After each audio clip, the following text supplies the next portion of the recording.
أهلا وسهلا فيكم.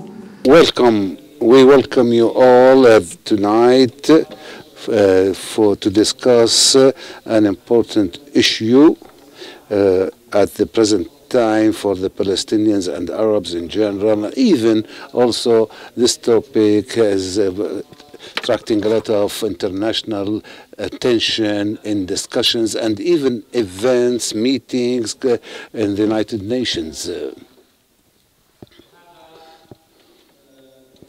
This topic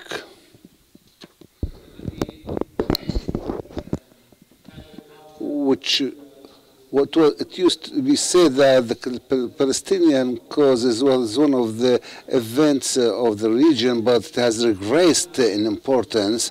But within this new developments, especially the development about Jerusalem, we found that the Palestinian cause is back to the first position or importance in events and news and the developments in the region, as we saw that the Jerusalem issue is being talked about all over the world.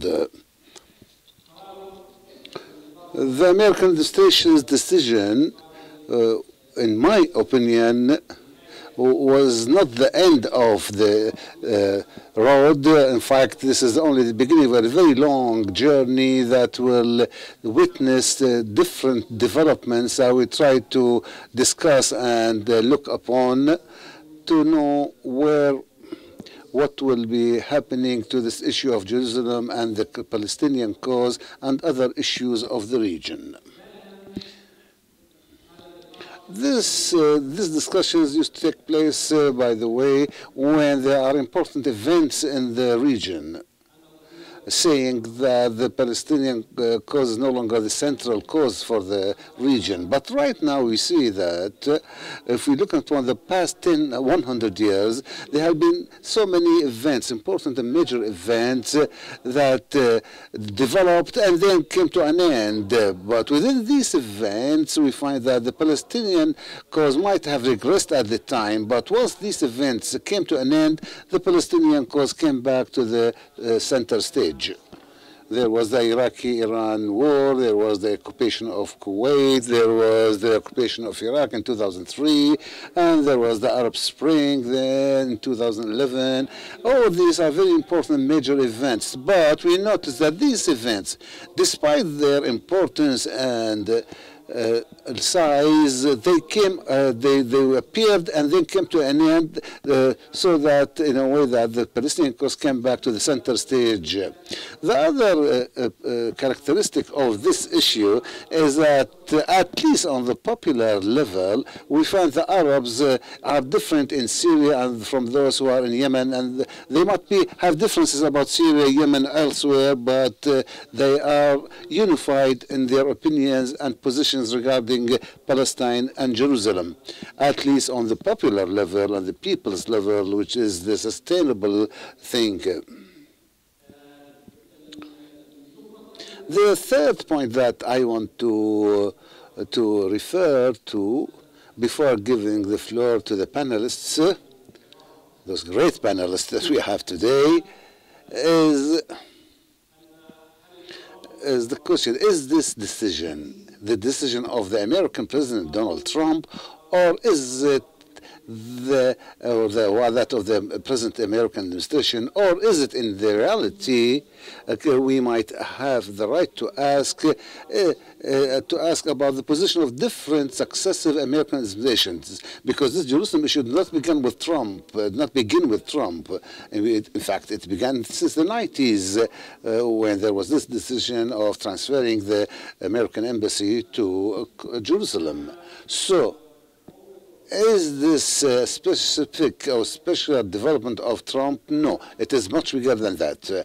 I know there are so many interrogations about this issue, and I would like first to welcome you all. I would welcome the panelists and thank, in fact, our panelists who have been generous enough in giving up their time despite of their preoccupations and to take such a long distance of travel to come to us to tell us what they think about this issue. And in fact, we very much need to be enlightened about this topic, because no matter what happens or what is said, this development is nevertheless, this development has put many things on crossroads and junctions. So we must see what directions are we going. We will count on you tonight to help us in knowing where the direction is going. Thank you very much for being with us, and allow me now to present the first speaker, Dr. Mustafa Barghouti. I usually present the panelists with some sort of challenge, because it's not easy to present such well-known and prominent speakers, but when you have such personalities, we don't know where to begin with. So to introduce them, Mr. Mustafa Barghouti is too famous to be introduced. He is General Secretary of Palestinian National Initiative. I thank him for being with us. I give you the floor.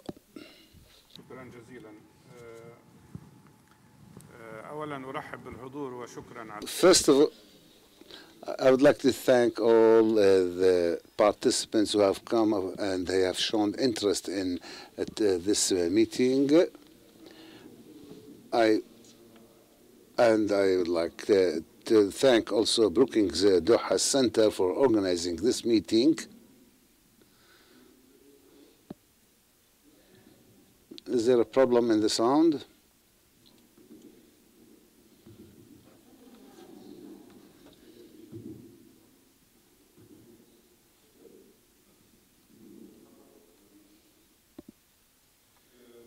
So, I think this issue is a very important one. I also think that now things are clear. I know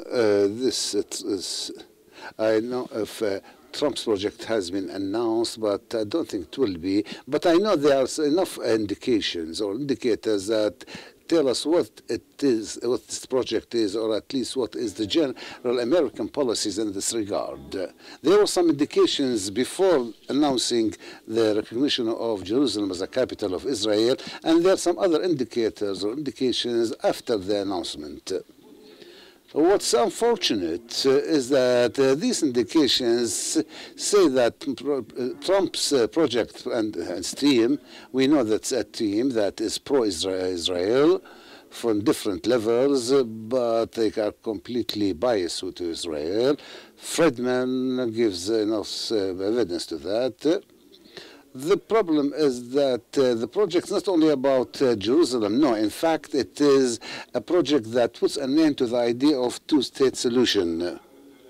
More than that, the indications show us that there are some intentions to put an end or to liquidate or put an end to all the components of the Palestinian cause under what's called the issues of the final status of the Palestinians. First of all, about Jerusalem, Trump was quite clear when he said that it's off the table. I know there were some statements saying that still some space for negotiations, but he said it's off the table. He said that. And once again, he said that I have taken off the table the most complicated issue. So no matter what other statements came after that, one can have some negotiations. I think it's only not true. As for by the way, when they speak about Abu Dis and Isaiah as a substitute capital, this is stupid talk and doesn't. And anybody who says that does not understand what Jerusalem represents for the Palestinians or the Arabs or the Muslims. This means there is a big cultural ignorance on their part. As for the refugees, what has been suggested, in my opinion, it's an attempt to put an end to this issue of the refugees, and I think this attack on UNRWA is the beginning of their attempts to put an end to the refugees issue, where they say there is no longer any need for UNRWA because the new generations of refugees don't have rights of refugees. As for the settlements, since the election of President Trump, these settlements have been grown by more than 120%, and no serious protests were made against that. The latest that we heard from Mr. Greenblatt, the American president's envoy, he said for the first time the settlements are not an obstacle before peace.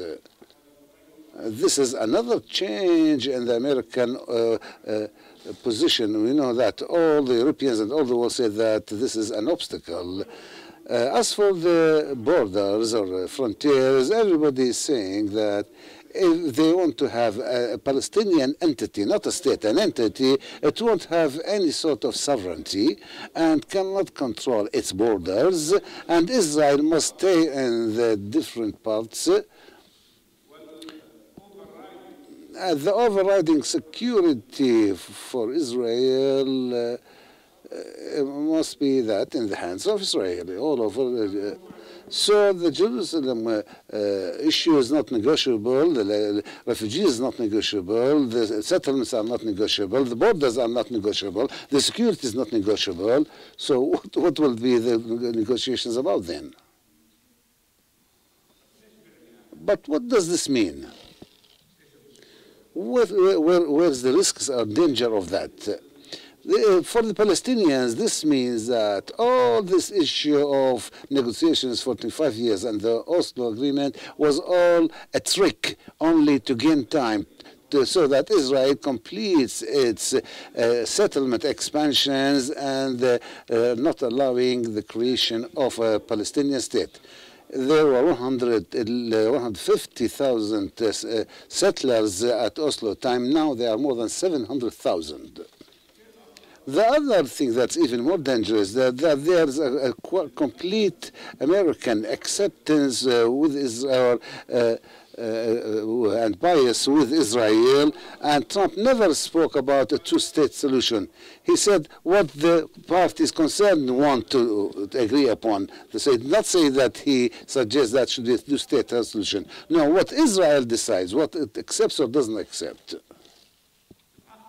Even more dangerous than that, that this also is a bias with Israel in the creation of an apartheid state and this racial discrimination. And my colleague Dima knows better. What's being applied in Palestine now is a complete apartheid system, not only occupation, but it is an apartheid regime. And if you want to have the statement, the proof or the evidence, you can hear it. So the central objective of what's so-called the proposed solution is a regional solution. That is to say, the central objective is to normalize relations between Israel and the surrounding Arab countries at the expense of the Palestinian cause, or as some people they call the creation of an Israeli, Islamic, or Arab alliance, and not to face or to solve the Palestinian issue.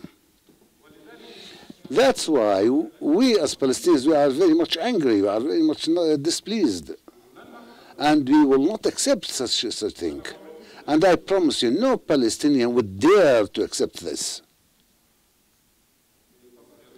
To put an end to the issues of Jerusalem, Palestinians, as independent state. Who could dare to accept such a thing?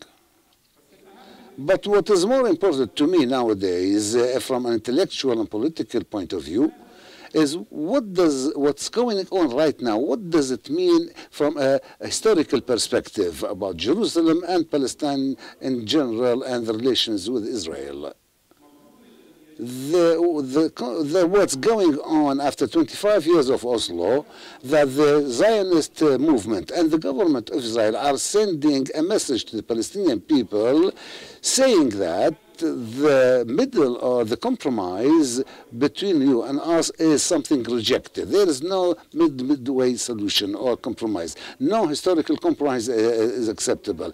The two-state solution was a compromise, a historical compromise. By the way, although this is not good or just for the Palestinians, when they give us 22% of the territories of Israel, whereas the UN says they should take 45%, this means it's more than half of the United Nations decided. The solution of independent Palestinian state was a big concession made by the Palestinians, and some of the Palestinian leaders had the illusion that this will lead to peace and put an end to the problems. But Israel is now sending a message saying no compromise, no historical compromise.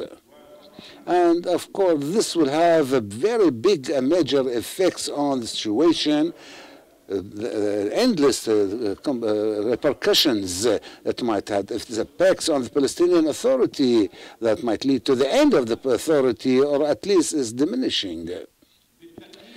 Definitely, what's going on now is one giving more importance and more life to the liberation movement of the Palestinians. The ILO was in one framework. Now it has the challenge of to keep in this framework. But in my opinion, now the center point now is moving from this authority to the liberation movements, as you saw. Third, that what's happening now might push the Palestinians to review their strategic goal. And this is what we suggest in the last Central Committee's meeting of the ILO. That's to say, if Israel will put an end to the idea of a two-state solution, there will be no other solution. We cannot accept an apartheid solution, because right now there's only one kind of regime with an apartheid system. But our answer is that we will not accept this. That's why the only exit will be one democratic state where all the citizens have equal rights, not only in civil rights, but also in national rights. And the Palestinian liberation movement might decide that we want to do this. They would have one state which will not be a Jewish state, and if it's democratic, it can easily be the president of such a state could easily be a Palestinian.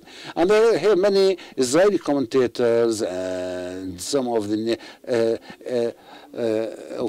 negotiators, they say that Israel can have only choice, being one Jewish state. It cannot be democratic and Jewish. I tell them right now, Israel is not a democratic state. It's no longer a democratic state, no. It has no elements of democracy as a state. A state that imposes occupation on other people and kills them, oppresses them, two legal systems in the same country for the same people who live in the same place. This is apartheid. This is not democracy. Israel has lost the quality of being a democratic, if ever pretended to be one. And I also expect that as a result of what happened, that what Trump wanted to do will not be achieved. His objective will not be achieved. I think this step has meaning shooting one's foot. So what's suggested now and saying that Jerusalem is the capital of Israel means that it will be impossible to impose normalization on the Arabs. I know some of them are doing that and might do it, but their normalization will not be allowed or accepted by the peoples and to be very much limited and will not achieve the main objective of all these regional plans. And I also think that one of the important repercussions will be the development and the acceleration of the Palestinian resistance and the movement of imposing sanctions on Israel, which is now being adopted officially but not implemented so far. But the PDS movement is a very important movement, and I think it will develop more and be stronger, and the Israeli international isolation will go deeper and deeper, as we saw this in the last meeting of the General Assembly and the Security Council. As on the level of reconciliation and the national unity, I think what happened should be a better opportunity for reconciliation and the creation or the adoption of a unified Palestinian leadership. Why? Because objectively speaking, everybody is now targeted. And secondly, because the main differences between Fatah and Hamas is about power, about who be in power, who would be on the authority. But now there is no longer any authority, there is no power. And this is something that evaporated. Practically speaking, all the Palestinian authorities' territories are under occupation. So if we have doubts about our national programs, now it's an opportunity to come together and unify their ranks, but the most important to regroup the unity of the people of Palestine. I mean the Palestinians outside the country, those who are inside in the 48, and those in the occupied territories. And in fact, we have a very long and difficult struggle. We all know that. This is what Mandela faced at the time. This is what Martin Luther King faced at the time. But that's not stop them from continuing their struggle with full force and all their force. And I think, and you can say that I said that, and that one day the Israelis will regret for what they have done in 2018. Will regret this. We didn't lose any opportunities. They who lost the opportunity and opportunities. And the alternative will never be for the two-state solution or not be a state of apartheid. Thank you.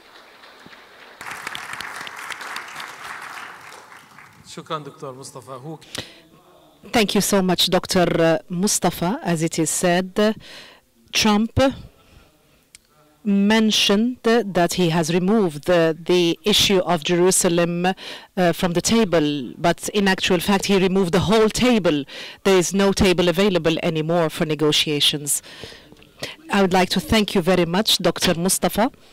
Would like now to give the floor to Dr. Reem Khalaf, former UN Under Secretary General and Executive Secretary of the UN-ESQA. So former UN Under Secretary General and Executive Secretary of the UN-ESQA. Would like to thank you for being with us.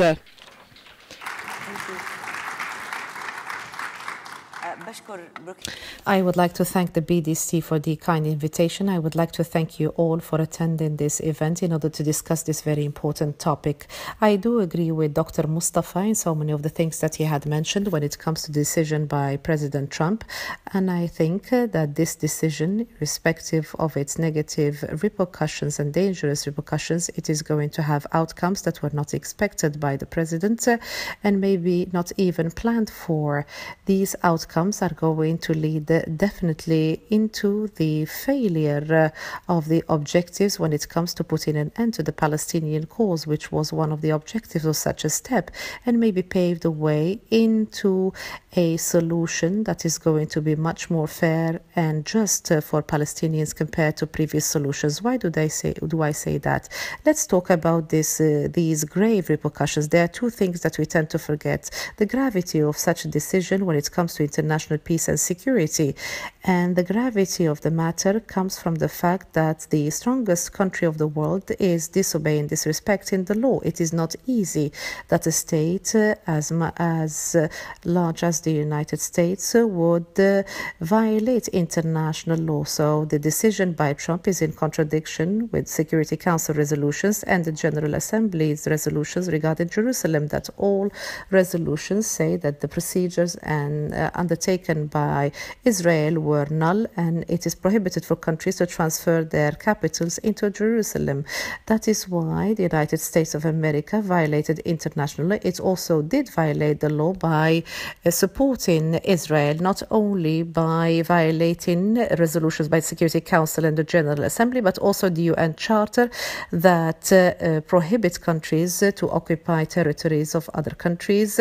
Israel did that when it comes to Jerusalem, and this is is not allowed by the law. And in addition to the UN Charter, the Israel also violates IHL, the International Humanitarian Law. It set settlements, and the Geneva Convention clearly says that the occupying power cannot transfer its people to the occupied territory. So Trump violates international law and encourages Israel to do the same, to follow suit. What does that mean? There is something which is much more dangerous, which is the interpretation that was given by President Trump in order to justify his decision. What did he say? He said that we have recognized the situation on the ground, the fait accompli, ignoring that the international law or international rule system does not allow a state to be an aggressor and impose the fait accompli. The UN Charter, in the objectives of the United Nations, the first item of these objectives say that these countries would meet in order to ban and repress any aggression that would change the status quo or the fait accompli. So the justification is very dangerous. So if we accept such fait accompli, that means that we're going to have this as a principle, which means that any country can occupy another country. Russia can occupy whichever country it wants. China would occupy whichever country it wants. So this will lead to chaos and also would lead to the jungle law that we had prior to the two world wars. So the country that would accept this fait accompli would go into an arms race, would buy arms and then occupy other countries and get resources. So these countries would need resources in order to impose the fait accompli or the status quo. And the other countries would be forced to buy arms as well. So let's suppose countries, if they adopt this as a principle, the second threat has to do with our region, and it has to do in particular with Palestine. And this matter, in my opinion, is that this conflict is going to last for a long period of time, similar to Dr. Mustafa. I do not think that this deal of the century is going to be successful. I think that the outcomes of this deal are going to be very much successful and fair for the Palestinians, because Israel has gone through three parallel kind of tracks. They have accelerated settlements. We have thousands of settlement units that have been adopted straight after the decision by Trump. The second thing, which is very dangerous and the world is not paying heed to, Israel has decided to implement the Israeli law on the settlements that have been illegally established in the West Bank. What does that mean, the establishment or the implementation of Israeli law? If a country wants to enact a law and implement a law, it should implement that on countries, on territories that it has its sovereignty on. Jordan cannot implement its law on Syria. It can only implement it on its own territories. When Israel does that with the territories and settlements, that means that it is annexing those territories, which was divulged by the Central Likud Commission that asked for the annexation of those settlements and territories. So this is very dangerous indeed when it comes to the annexation. The third track that Israel is working on, which is also very dangerous and grave, they're trying to consolidate or underpin the apartheid system that it has established and imposed on the Palestinians in its legal structure. After the decision by Trump, the coalition has ratified the Jewish nation law, and that this is the land of the Jewish people and the nationality is only granted to the Jews, and this is a state only for Jews, and the other people, the other nations, we do not know what will happen to them. Are they going to be evaporated? Are they going to have another ethnic cleansing? So the new law also does remove or stop recognizing the Arabic language as an official language. 20% of the nationality holders are Arabs. So this Jewish nation law entails that they're going to stop recognizing Arabic language as an official language. So Israel was a country of discrimination, and it says that the rights of citizenship are for only Jews. People can have the citizenship, but the citizenship would not give you the rights of the citizenship. Yes, there is discrimination, and as per this law, we're going to have apartheid, because this law enables the individuals who follow certain kind of religions to have their own towns, their own communities particular to them. They can say that this is a Jewish town, and non-Jews are not allowed to settle in those towns. So there is no mention of non-Jews, and this is very dangerous. As for the negotiations, I would like to add to what Dr. Mustafa had said. Israel is moving towards a new philosophy, and maybe we can feel the traits of such kind of a philosophy from people such as Daniel Pais, who is one of the most supporters of Israel.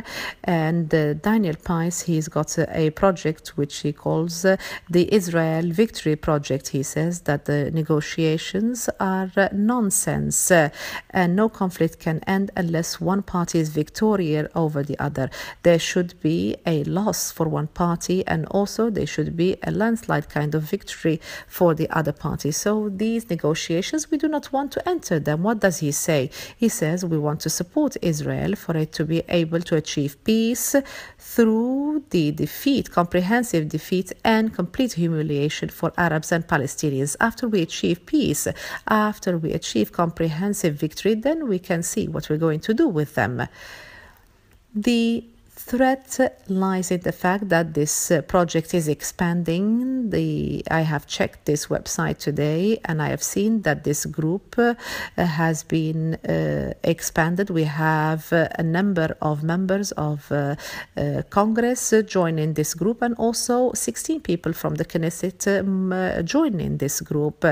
Despite the fact that this is a very grave decision, it has led to changes internationally in Palestine and in the Arab world, and this is going to foil, in fact, any attempt to put an end to the Palestinian cause.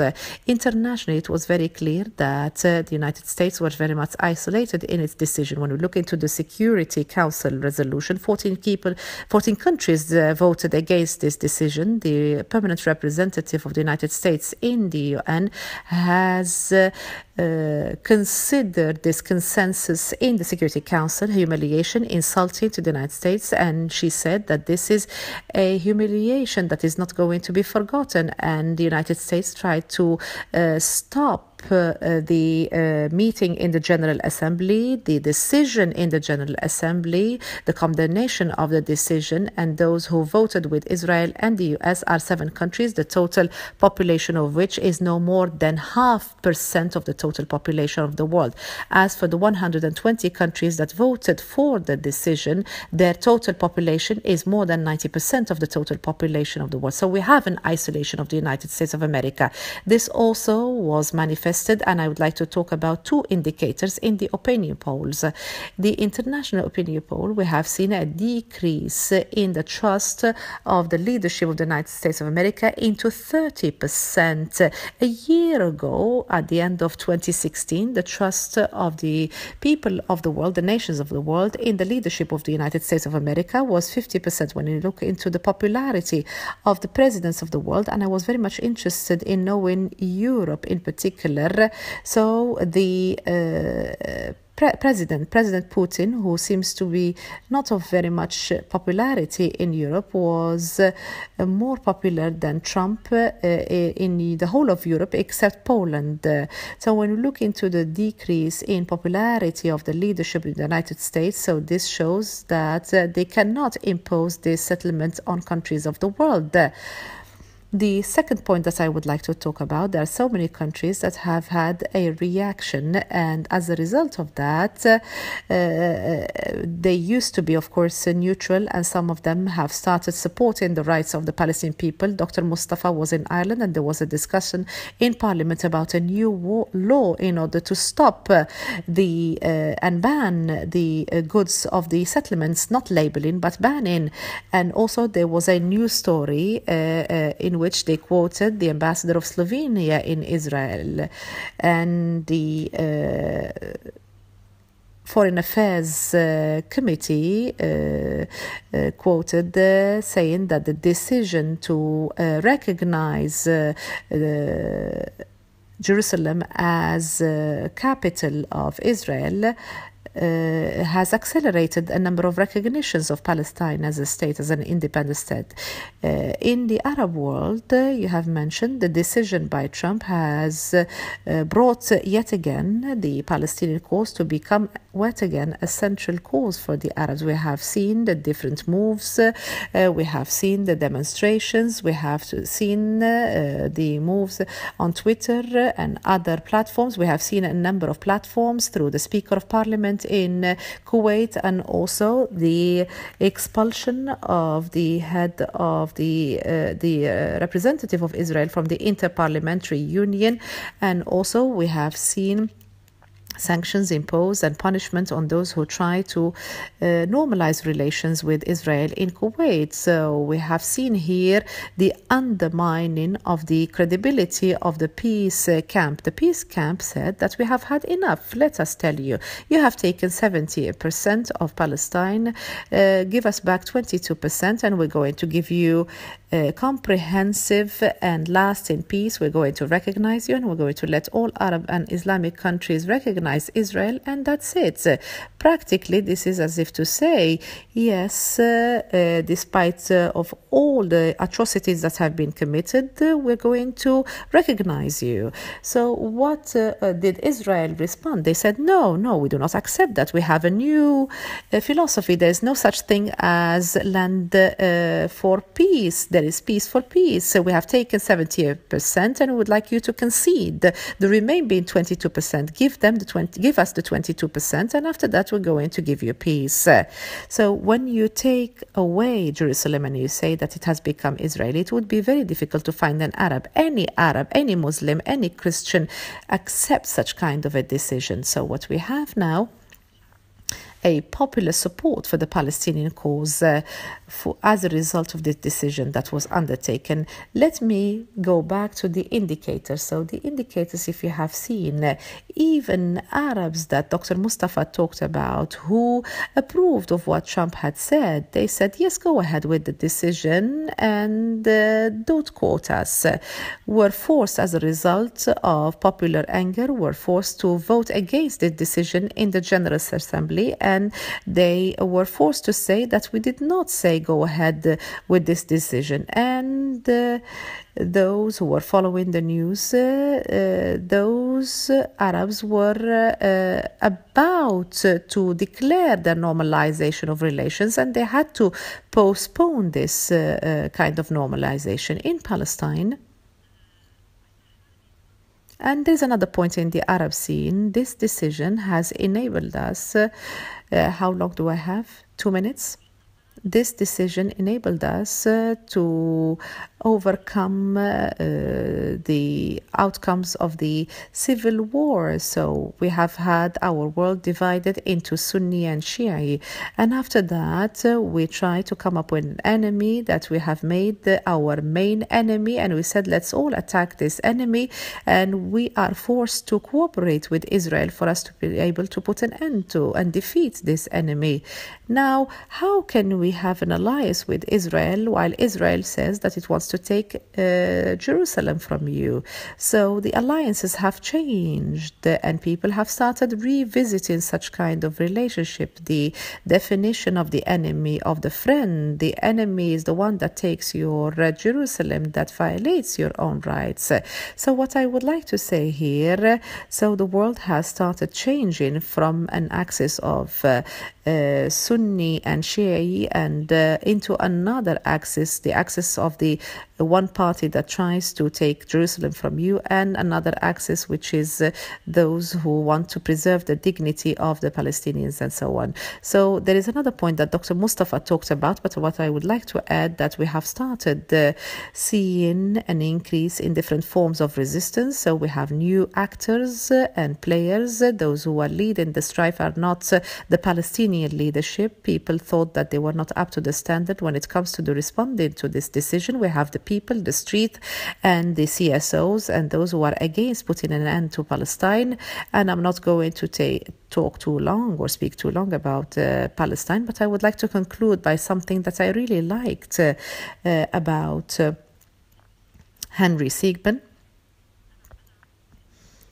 I said that the resolution was wrong or bad in actual fact, but the outcome is going to be positive for the Palestinians. All Palestinians are going to strive against the Israeli apartheid.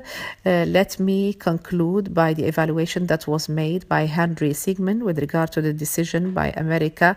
Henry Siegman, who was the head of the American Jewish Conference, he said that this decision is going to be the beginning of the end of Israel. He said that Palestinians lost the decision in order to establish their own independent state, but the battle for the preservation of the apartheid system is a battle that can be won by Israel. I would like to stop here. Thank you, Dr. Dima, for this very rich intervention, which included so many points. And now you're coming from the United Nations, system. And I must also remind of what you said in the beginning, that, and this is, I think, in my opinion, something very important, how can the international law be at a time when this law is being challenged by the major powers in the world? So the legal aspects are really have some important context or repercussions on the Palestinian issue, and it's a challenge for all the legal aspects, in fact. And I would like to add an important thing, that there is a relationship with your work, which is this daring decision that you took to confront the UN system in your apartheid report. And at the time I wrote an article at the same week about this, saying that the pressure had led to the putting an end of the bankruptcy of the United Nations. That was the moral bankruptcy of the moral. He's trying to find the Arab equivalent for moral. And so the things that you referred to, and the moral bankruptcy that was part of the audacious position that you had taken to insist on the ESCWA report about the Israeli apartheid. This is something we must refer to, and in my opinion, the legal aspects and the moral aspects go together, and that's why I wanted to underline this moral aspect of the issue and the moral bankruptcy of the United Nations, and which is now much clearer and with this new development. Now I give the floor to Dr. Adib Ziada, who is assistant professor and program chair, conflict management program at the Doha Institute for Graduate Studies, and his latest book is about the foreign policy of the European Union regarding Hamas. This is a book that is available in the market. We might do some marketing for it. You can find it on Routledge site and Amazon. You can find it. It's a very valuable book that discusses the foreign policies of the European Union regarding Hamas. So we are happy to have you with us, and the floor is yours. Thank you, Brookings, and we thank you all. And in fact, there are some differences in different American administrations in general compared to the latest position that was announced in the peace process. All along the peace process, there was a tough position taken by the American administration in dealing with the Palestinian cause and between brackets the peace process. The present time of Trump's time, we find there is a lot too much of recklessness and too much of rushing and the insertion of some different issues. In the politics, we understand, and we have said for the past 25 years, that the balance of power on the ground are reflected on the table of negotiations. So we don't expect that. The expected negotiation meetings would be not a very good one if your power on the ground is weak. And if your opponent or your enemy is a sponsor of sponsoring the one who should be mediator, that's to say that there are some power balances and power that reflect the process of negotiations. That's why the Palestinians cannot find a solution that is just between quotations when facing a realistic school of thinking during these 25 years of negotiations. In fact, the result of all these 25 years negotiation are well known, but the Palestinian side is weaker than were weaker than what they are now, and did not would not achieve or learn the lesson in 1999 until we found ourselves that we are in a deadlock. Why did Trump take this decision at the present time? I think what's happening now is very much similar to what happened in the ILO after the second Gulf War, first Gulf War, when the Arab system collapsed along with the Soviet Union, the occupation of Kuwait by Iraq, and then the Madrid issue, and then the American administration then exploited or took benefit from that weak Arab position to the ILO also went along with the conditions of that period. What's happening now is also exploiting an unprecedented weak period for the Arabs, because the Arabs are right now strategically collapsing, and what's even worse, and even one is that those who can build something now they are formulating something new, because the American right-wing extremist or radical administration is biased with the Israelis and the Zionist project, and we are facing a radical right-wing Israeli government that does not believe in peace and looks upon Oslo as something that only win for one side only. And the Palestinian side is very weak, is incapable to do anything, and very much divided with the other part, with Gaza, but at the same time is doing what it should do in a very good on the security level. The security level, yes. Weak on one side in performance, but still they're very strong on the security level.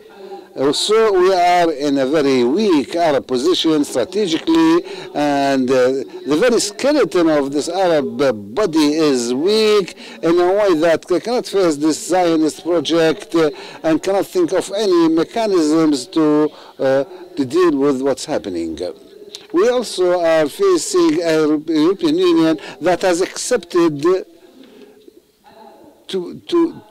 toothless, that's to say, to be active but toothless, and consequently they are doing what the corporation should have done, or that's to say, to look after a people that is under the occupation, and the European Union has dealt with these for the past 25 years, accepting, just as the major countries, playing the door of annex, an annex attached to the American administration. And we also have the Palestinian resistance is is besieged, is under blockade, and cannot do any harm to the occupation in a way that the occupation would be afraid or will have, because Gaza is under siege, and we know that also even the West Bank, the situation in such a way that the resistance cannot be active on the ground in the West Bank.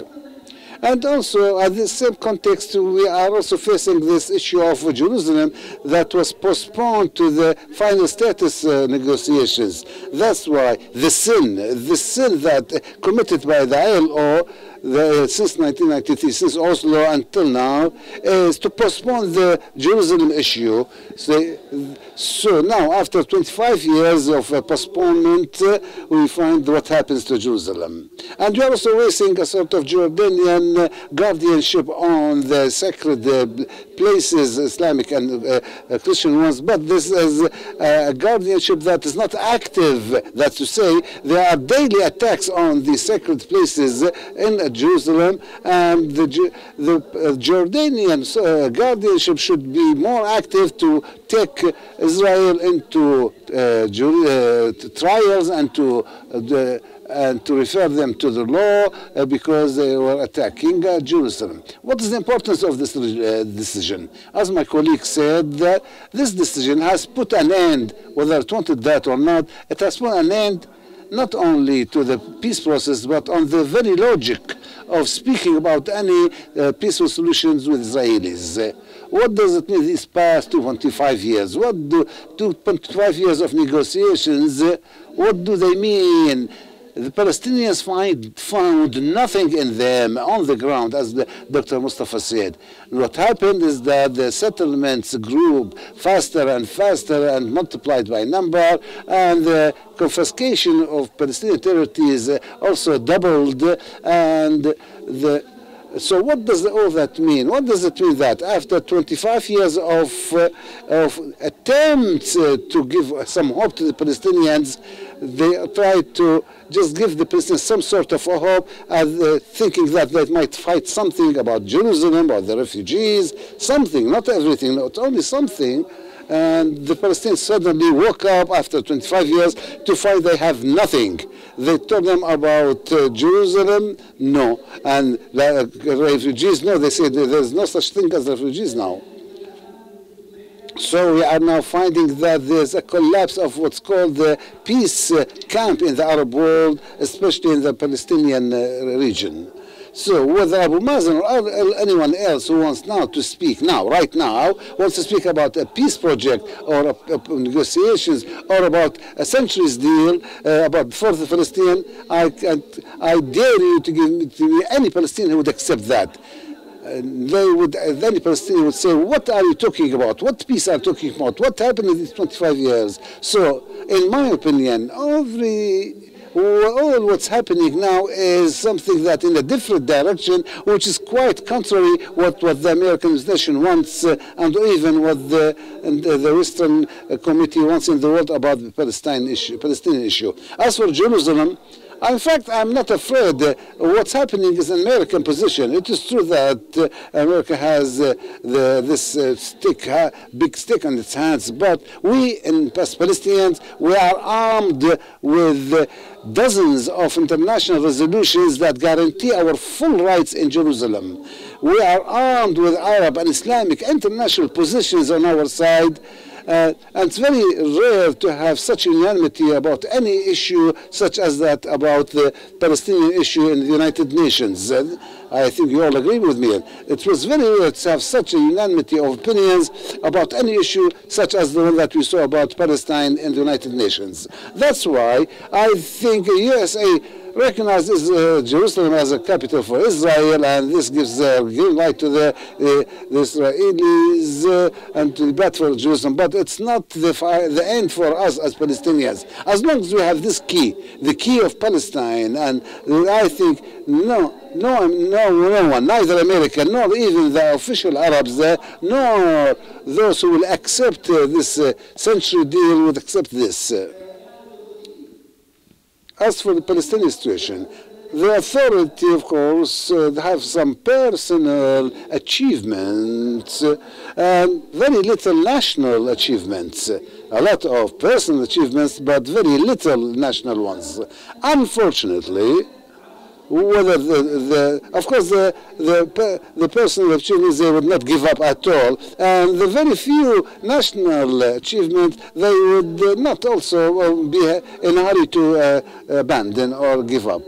So now losing the sponsor of the authority and the mission is gone. So the authority, Palestinian Authority, is now looking for another sponsor. We used to live.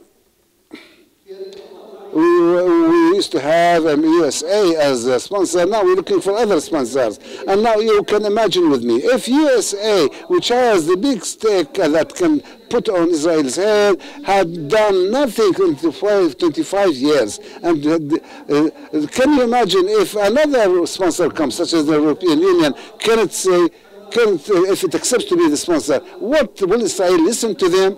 And will the international community accept anything from the European Union? As for the Palestinian reaction, I think so far it's very weak. The Central Council insists to meet in Ramallah to send a message that it wanted to be not want to meet outside the grasp of the occupier forces. So. Most of the decisions taken by the Council were not at the level that it should have been. That to say there should be a full separation. Abu Mazen a few days said that Oslo is dead. Abu Mazen, the Oslo and the godfather of Oslo, says Oslo is dead. So if it's dead, Mr. Abu Mazen, what are you looking for? What sponsorship are you looking for? So I think one should think of a different Palestinian strategy. First of all, they should think of, just give me 1 minute. What I suggest is that the Palestinian should first, should think out of the rules of the game. One cannot change the game that has continued for 25 years while you are trying to change something in it, to get something from it. You cannot change it from inside. No, you must get out of the rule of this game. What happened, what began in Oslo has come to an end. And now we need to find a new Palestinian strategy. 3, labud also to get out of this feeling that we are helpless and we can do nothing. Well, also one must align to the idea that we're authority under occupation that we must keep by all means. No. This authority was created to become a state. In 1999, at the time, Rabin said, no dates, there are no sacred dates. And it is since that time, for past 16 years, no. It's 19 years and the dates were not respected. So we understand 1999 was not sacred. So, okay, let it be 2000, 2005, 2010. No, we are now in 2018 and we don't have a sacred time or date. We need to rehabilitate the ILO, and the Palestinian Authority should send back the ball to the court of ILO and to come back to the decisions taken in Cairo in 2011, and that any of the options should be put on the table. And especially the last point here, we must this occupation should feel that they are hurt. If they don't, the occupation forces do not feel that they are hurt. On the national level, the Palestinian level, the international level, they will not put an end to their occupation. On the Palestinian level, we must think how to hurt this occupation, and also international community should support us diplomatically and politically and on the popular level to put an end to hurt these occupation forces through sanctions and banning and boycotting. Thank you.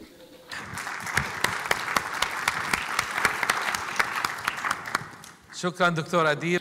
Thank you very much, Dr. Adib. Now it is time to open the floor for questions.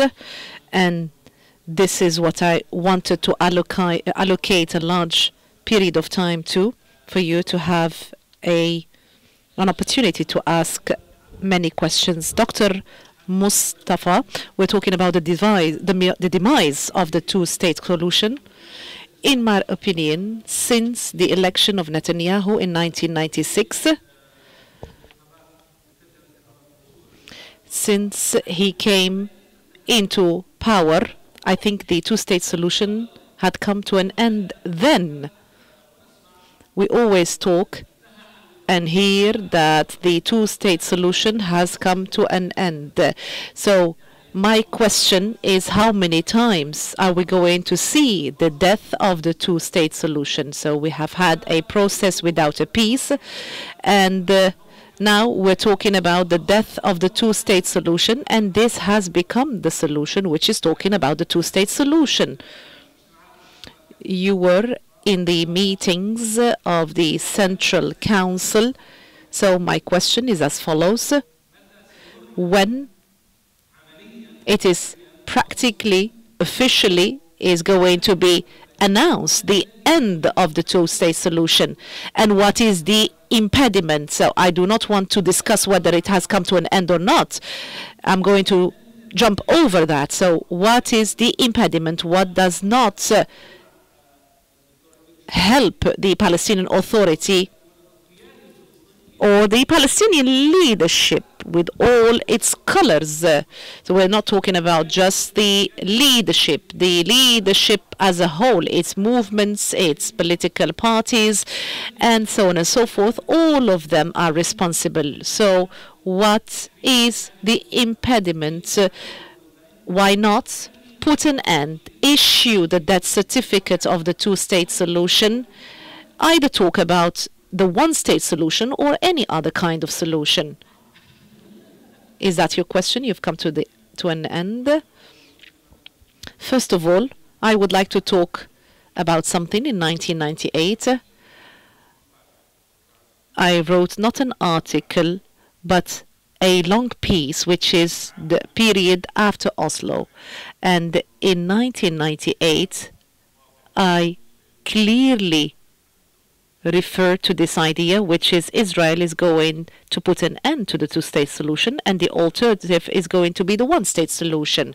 But I would like to remind, in 1999, Abu Ammar went to Camp David, and after Netanyahu was elected, we knew that he was going to impede any advancement, and Camp David, that was the place where Abu Ammar realized that things are not leading anywhere, and after that we had the uprising. So we have had an uprising between 2000 and 2005. And then we had been attacked in all sorts of ways at the time, because we were resisting occupation. We were resisting the attempt to put an end to our cause.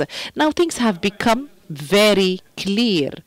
We should not say the death of the two-state solution. We have to say the assassination, the killing of the two-state solution. And those who have killed the opportunity of the two-state solution is Israel. I know their informational media strength.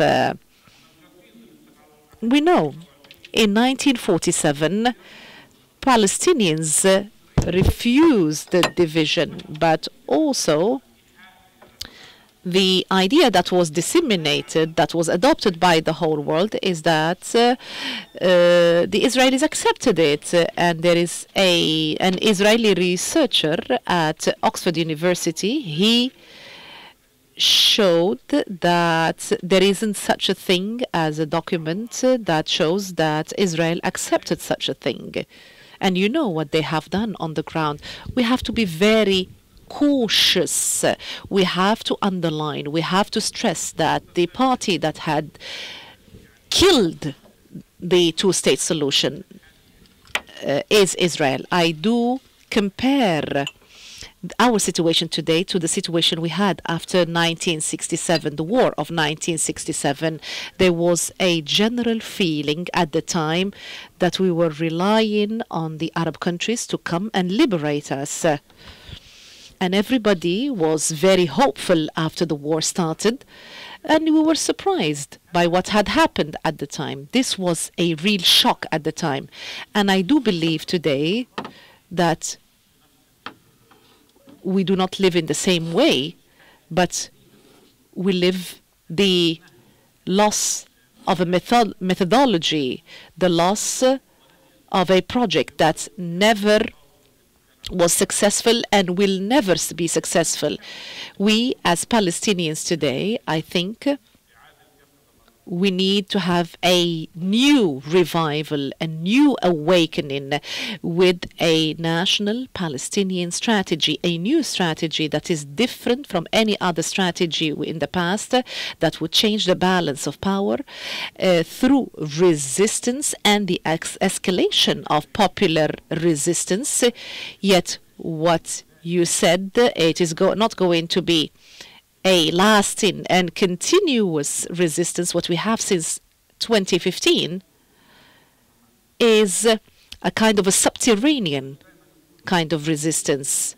They used to say that nothing happens in Jenin because there is no friction in Jenin. What is happening now there, yesterday and today?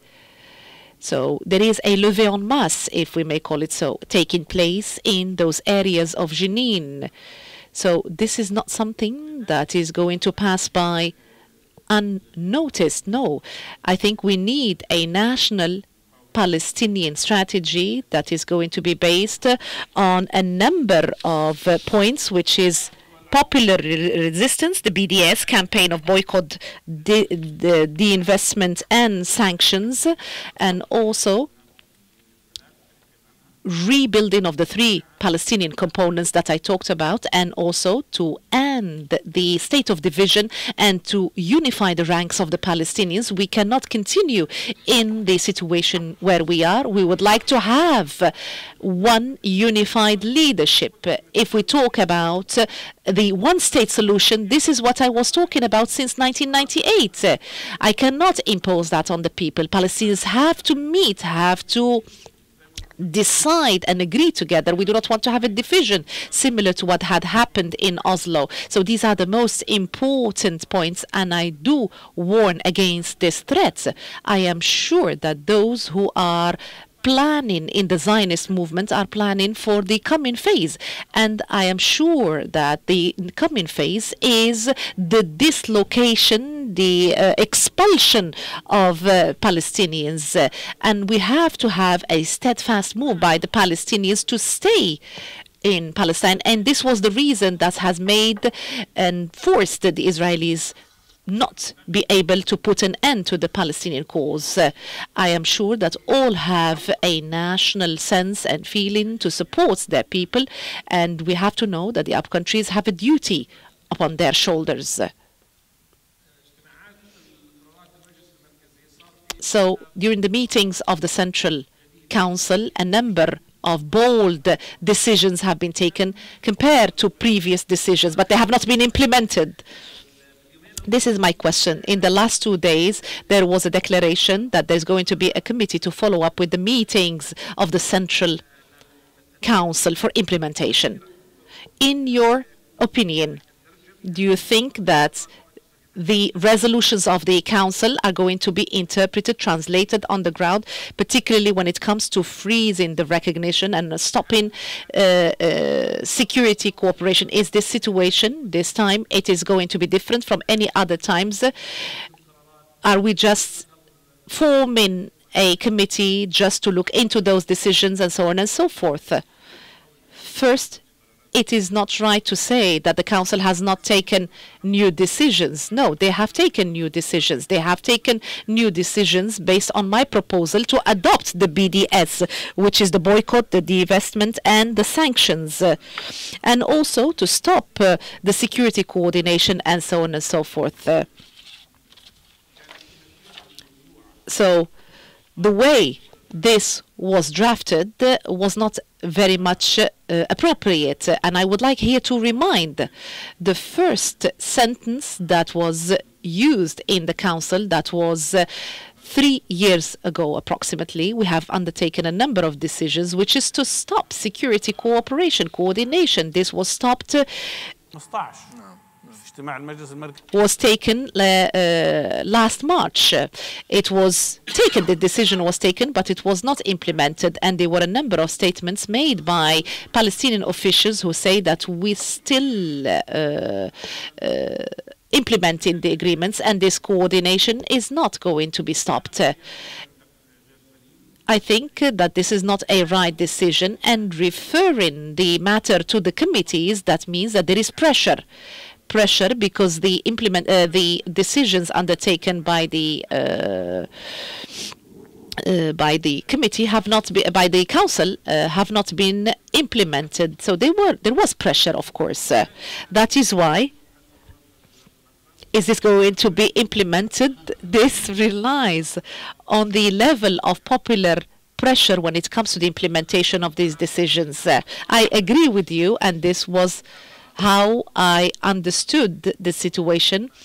Maybe there is some weakness, and this is no secret, of course. The European Union, that was very much supportive when it comes to Jerusalem, also pressured because of the lack of implementation. I have one last point. To move from one strategy to another alternative strategy is not something that is very easy. So trying to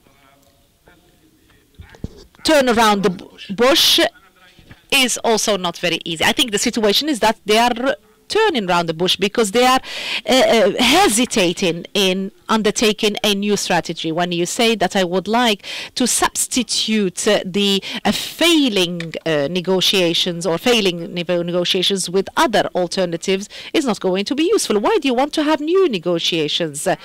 Putin invited Abu Mazen and also invited Netanyahu. Abu Mazen accepted, but the Israelis, they didn't want to go. So before you start talking about anything, we have to change the balance of power. I think we have to have an alternative national strategy, and this requires popular pressure. Dr. Rima. Jordan is the important balancing power, and it plays a very important role in the whole equation. And I think there is no resistance without Jordan about Jerusalem. At the same time, we know, and the Jordanian position was distinguished by in its response to this Jerusalem issue, despite all the pressures made on it. In my opinion, it's difficult to have resistance just like the one that was made by Jordan about Jerusalem. And there were a lot of pressure made on Jerusalem, or Jordan, sorry. My question is, how will the Jordan be able to resist all these pressures and continue on its position regarding Jerusalem? Or there might be a sort of change in their position?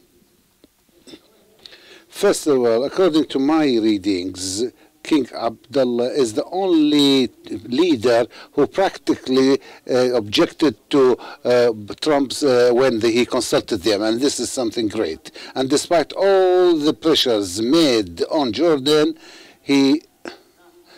Jordan continued sent by the king to the Riyadh meeting. So Jordan does have a role about the sacred places, and this is in they mentioned two, in the peace treaty and the one with the Palestinians. But let's see, how can one protect Jerusalem? What does the international law gives us? The law is very clear about occupation. peoples of the world, or any people, has the right to use all possible means to fight occupation, even armed resistance. But it's not the only means of resistance. The Jerusalem issue is a very clear one. Israel is occupying this city and built settlements there and moved its people to this occupied territory. The first thing that should be done by the Palestinian authorities or officials is to refer this issue to the International Criminal Court, because this is a complete crime. The report of the Attorney General in the beginning of December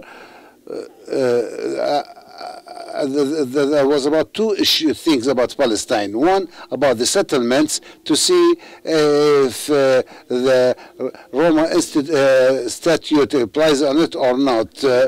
But the report was very clear that about the settlements, the settlements is a crime by international law, and consequently, as for Gaza, it is not quite clear what law should be included on it. So, if you are Palestinian, you have this Attorney General, General Prosecutor's decision that this is a crime. The first thing you should do is to refer this criminal to the International Criminal Law Court. And I think those who did not do their duty about this decision will bear the responsibility as individuals and a group, because anything that is being lost in Jerusalem is their responsibility. Israeli should have been sent to the court. In fact, I thank you. I must also ask you another question. I don't want to monopolize the time, but your presence with us is very important about this question. The elephant in the room that went along with the Jerusalem issue is the refugees issue and putting an end to UNRWA. The decision was very clear in the American policy that behind the Jerusalem issue, they want to put an end to the refugees issue. That the grandsons of refugees are not refugees themselves. So what do you think, what will be the fate of UNRWA? UNRWA was created by a General Assembly resolution, and one cannot, no country can put an end to it. But that country can convince UNRWA, can stop the financing the UNRWA or put pressure on UNRWA. But in my opinion, that cannot get this resolution from the General Assembly to put an end or to dissolve UNRWA. UNRWA is in fact a symbol because it looks after the refugees until they return to their territories. But the Palestinians as individuals have a personal right that nobody can give up or abandon. Even a political leader cannot say that I decided today to abandon or to give up the rights of Palestinians to go back to their original homes. He can abandon his own rights, but not of others. Hamas did not take part in the Central Council meeting. We will not discuss should have done so or not, whether it should be in Jordan or Ramallah. Let's get over this. Did not take part Hamas. What is the strategy of Hamas about this topic, in your opinion? We don't. Or is it that they don't want to take part in the meeting, or they don't want to work outside of the Peace Authority, and that there's an important development about Jerusalem and the refugees? So, what is the political program of Hamas in this case? This question should be addressed to Hamas, not to my. Yet you, as an expert, and I wrote a book about Hamas. But as my understanding of this is that I think Hamas is clear. There was this speech made by Hani 10 days ago after the meeting of the Central Council, and in fact he did speak about important issues about the future. Hamas did propose the idea to begin transferring the Central Council outside the Ramallah so that all the individuals and all the different parties can attend it, and in a way that its decision should be at the level of this important event. So at least should have increased the ceiling of expectations and results.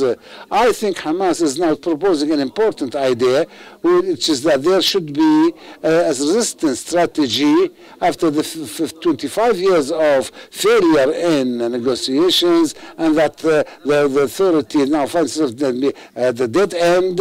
They should think of a new real strategy for resistance that would be popular and else another way, and that resistance should be a real one. It's not only enabling the Palestinian Authority.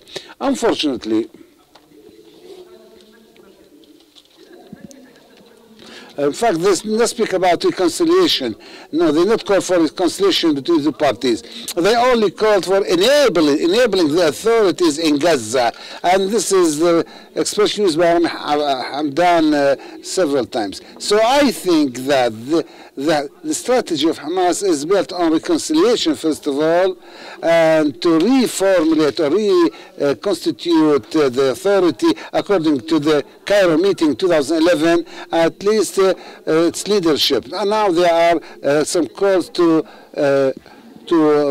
convene another meeting. So I don't know why the authority is doing this, the meeting of the National Council. What kind of strength that the Palestinian Authority will have in the future? If they don't have the strength of jihad and Hamas with them, what source of force or power it will have? There are 3 decisions that were not taken by the Central Council, although we did suggested them. They rejected that. The activation for activating of the authority and the call for the National Council and new re-elections, and 3, to lift the sanctions on Gaza. Of course, this was a negative indicator. I say that there are 3 things that are referred to. One of them were referred to by Dr. Rima, is that if you want the world to take us seriously, there are 3 things that should be done. They are small things, in fact. First, to refer a number of Israelis who are responsible of the settlements, refer them to the International Criminal Court, to joining the Intellectual Rights Organization. This is only needs a sign of paper, and look to the ways they do. Third thing, we should decrease the VAT tax by 2%. So we want to put it down to 2% so that the people will not be suffering. And so even if there is a decision to resist, one of the simplest things you can do is to do this. I think these 3 points need another seminar, in fact.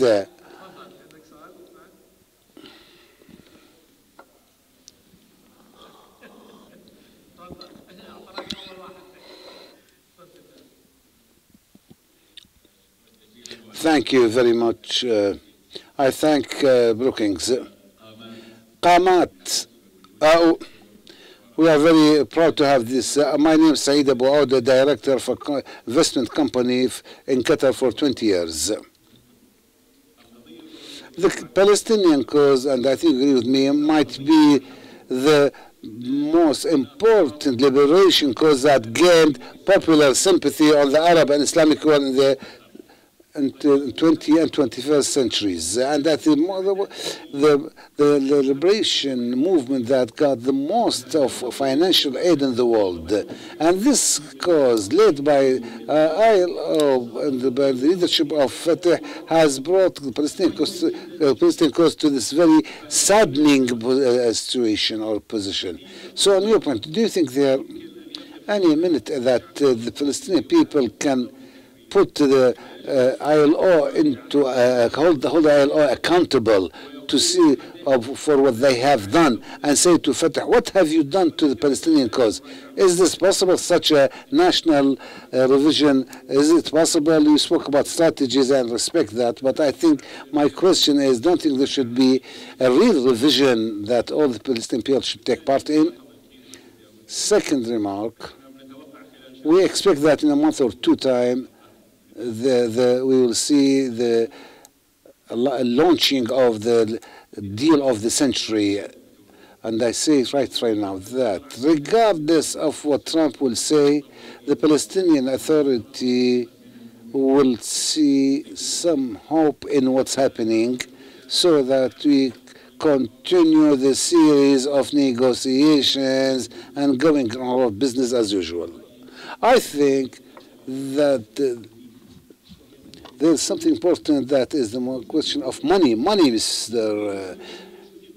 They have to be engaged to keep going, getting money, because they have salaries to it. The National Authority, the Palestinian Authority is sort of pension fund. They need to pay salaries to their employees.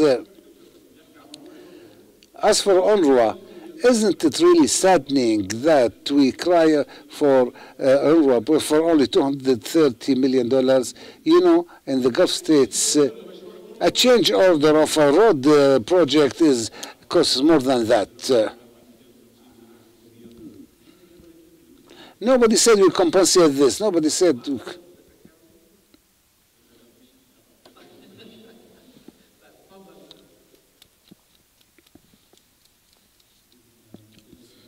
Bilal Fadl. I thank the panelists. I have two questions. The first one, we are speaking about new strategies. Who will take such a decision? The strategy is supposed to come out of a common vision of the Palestinian people. What mechanisms do we have that might allow for the participation of the people of Palestine? We want this issue, or our cause, not to be limited to some organizations whose representation of the Palestinian people is doubtful, are not really accepted. And the other people say that you don't have democracy, that you don't represent the Palestinian people, you don't respect Hamas or Hamas. The question is, how can we become... and my question is there any hope that we be more democratic in facing Israel, which is becoming less democratic? This is my first question. Go ahead, Zakaria. In the name of God, the most compassionate, Dr. Mustafa al-Barghouthi, I stand in respect. I would like to salute Ahad al-Tamimi, Nasser al-Jarrar. 350 Egyptians have been killed in Rashrash, and Abdel Fattah al-Sisi coordinates with the Air Force of Israel. So your problem is not with Israel. Whether you cancel security coordination or not, the problem does not lie here. The problem lies with the Arabs. $60 million that the UNRWA used to get, and now the Arabs are in a very bad situation. So Arabs are spending a lot of money. So your battle is with the Arabs. Had the Arabs wanted to take a decision against America, they would have responded positively. They should unpeg the dollar, and also they have to take decisions in this regard.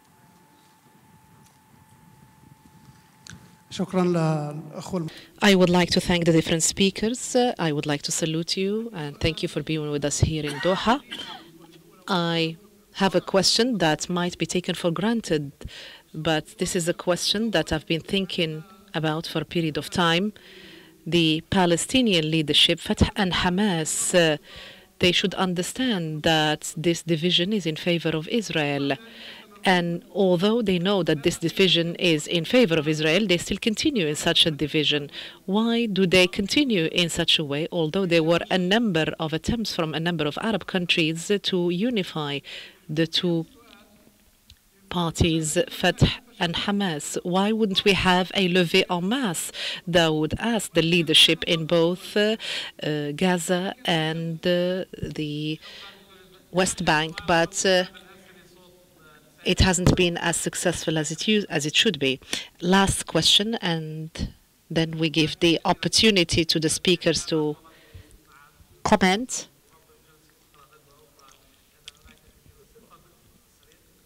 Very quickly, please. First of all, I would like to thank you for your interventions. I would like to comment on what Dr. Adib Ziada had said. He said that the Palestinian Authority should no longer respect the rules of the game for them to be able to move to another phase. They cannot continue with the rules of the game, the current ones, for them to reach a solution. Maybe this is a proposal, and after that comment on what the others have said, I think there should be a kind of a popular strength that would lead to dissolving the PLO. It is called the PLO, but it doesn't take any steps for liberation. They talked about disbanding in Oslo. They talked about disbanding in the security cooperation and coordination. They say that we're going to stop the implementation of Oslo, but they never do that. So there should be a popular strength and power. We apologize, and there should be another kind of seminar where we can discuss these matters. So we'd like the panelists to kindly comment on what has been said so far. There were 3 questions that have been posed. Yes, we have to revisit the situation. That is true. But the natural framework of a revision, I think we should have a national council, but not in the current makeup. I think we have to have elections as and when we can have such elections, and we have to have representation of our Palestinian youth who are absent or made absent from any decision-making processes. And after that, we're going to have a revision, accountability when it comes to what has been done rightly and what has been done wrongly. If this is not implementation, I think life would impose revisiting matters. Things cannot continue as they're doing now. In my opinion, let's stay in our battle with the Israelis. We do not want to open another front with others. But I would like to say something specific. I think the greatest enemy that the Palestinians are facing, the greatest enemy to foil is loss of hope. And there is an attempt to try to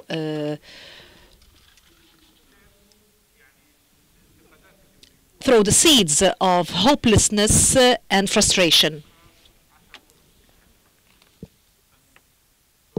So the main question that should be posed here, is it possible for the Palestinians, can they change their reality without taking part effectively in changing such a reality?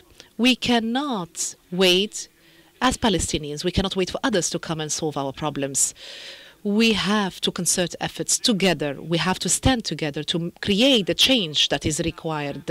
And this entails that there should be a number of concessions made. As for the UNRWA, cutting the funding is a disaster. It's a scandal. I look at 21 countries who have decided to increase their support of the UNRWA. Kuwait, Sweden, and Belgium, who have increased their share of support, financial support of the UNRWA. There should be a greater support, financial support, when it comes to the UNRWA. When you talk about a levée en masse against this division, there has been one in 2011.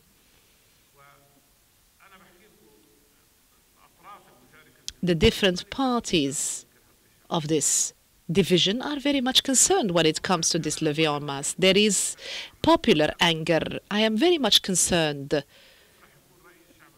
when it comes to the opinion of the Palestinians vis-à-vis Hamas and Fatah, if they do not accelerate the efforts to put an end to this division. Change should take place. If it doesn't take place officially, it is going to be imposed by life. And for it to take place, for it to be imposed, all Palestinians should contribute to it. I would like to thank you, Dr. Mustafa, Dr. Rima. I want to comment on 2 points. One, this Palestinian strategy is needed, but this should be in the framework of a strategy that gives us a sort of feeling of being reassured and safe. We Palestinians, especially the Palestinians who live outside Palestine, must have a higher level of organization. That's to say, they should create this critical block that will be a pressure on, a force of pressure to be parallel to the organized PLO, that in a way that could put pressure on it. If so, we need a democracy, at least in this parallel entity, that will gain legitimacy. The Palestinians might be differing about the idea of one-state or two-state solution, but let's put this aside and say, regardless of what the solution, we want 3 things. We think we can bring out Palestine 3 objectives: the end of the question, the return of refugees, and the end of the apartheid. I think we can all agree on these 3 points, and then we can have a stronger voice that could be influential or effective on decision makers. The other thing, in my opinion, when speaking about the PLO, we must differentiate between the organization and those who are in charge of it, because the PLO does have a lot of legitimacy to represent the Palestinians. So let's speak about reforming the organization, but not about getting rid of it. And it's important to maintain this organization because there are so many international resolutions that recognize this organization as representing the Palestinian people. So we should not give up any of our rights that we gained through the years, but see how we can hold accountable those who did not do their duties or did not work in a good way. I don't call for putting sanctions on people, but I say also we should not forget the struggle, the history of their struggle, and distinguish between the good work they did as strugglers, as fighters, the freedom fighters, and then when they become bureaucrats. So we should keep this in mind for them, and not. But we can also say that many of these organizations are not doing what they should do. Thank you, Dr. Rima, Dr. Adib. I would like to say that a British minister was late for 1 minute to the meeting of the parliament, late to his sacking and his resignation. But we have 20 years of being late in the PLO and leadership, but nevertheless they never thought of even resigning. This leadership cannot stay at the head of the PLO after the big failure, after they have led to all this disaster.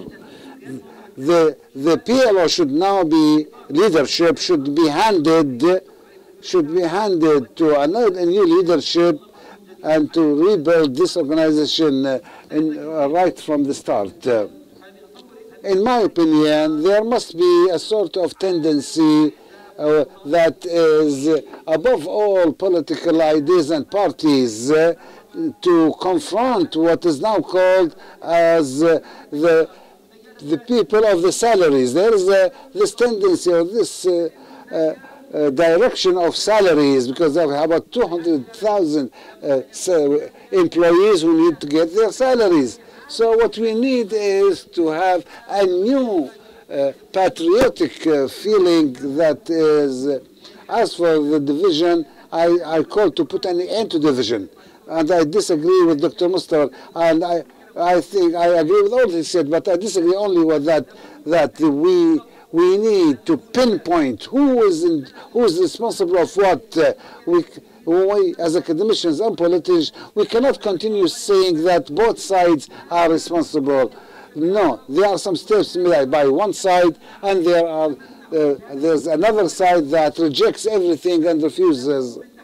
So one must pinpoint and say who is responsible, and pinpoint who are the who are mistaken ones. As for Jerusalem, as long as all Muslims, Arabs, Christians, and the world think of Jerusalem, I think we should not worry about Jerusalem. And I'm very much surprised that USA should be led by some radical group, and it's very strange that the third world ideas are the dominating ideas in the USA, forgetting all the long record of good work done by, and that has been sabotaged by these radicals.